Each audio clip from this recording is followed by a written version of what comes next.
Now, my favorite part of any implementation is the final step of what we call training and go live preparation. So there's two key things that need to happen in any type of implementation, whether it's a quick start or a 6-month implementation. And these two key things are what we call administration training and end user training. So what happens during these phases? In the administration phase, this is where we focus on the SOLIDWORKS PDM admin tool. And sometimes people get this confused with like IT administration. What PDM administration is that's generally being driven by somebody who's a liaison to the technical team who understands the processes and the flow of your technical data.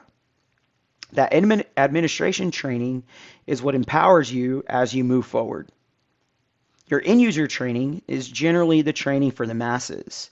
So there's kind of three types of end users that we generally run across. What we call a CAD editor, a contributor, or a viewer. So let's dig into that just real briefly. A CAD editor is generally somebody on the engineering team that is using a CAD tool like SolidWorks or DraftSide or electrical. This level of training is usually a little bit more in depth because those files generally are a little bit more complex than a normal, say, Word or Excel document. The second level of training of what we call a contributor, this is somebody that's using PDM, they're contributing data into the vault, but they're not contributing CAD data. For example, they could be putting things like a Word doc or Excel docs or other supplementary manufacturing data.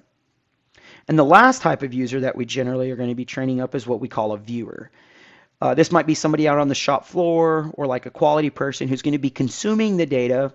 They're not adding or subtracting data from the vault, and they're not changing any data.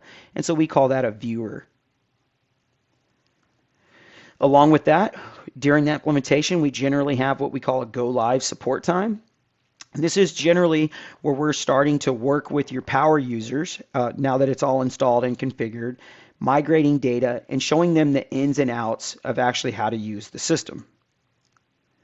And we always like to build a transition plan. Now, there's not a one-size-fits-all tool for every single scenario. And so in some scenarios, it might be a little bit more of a simple implementation versus somebody who's implementing 5 offices worldwide and they have 500 users. Tailoring the solution to the need is the most important part of this process. Our goal is to give you a confident, controlled, go live PDM implementation.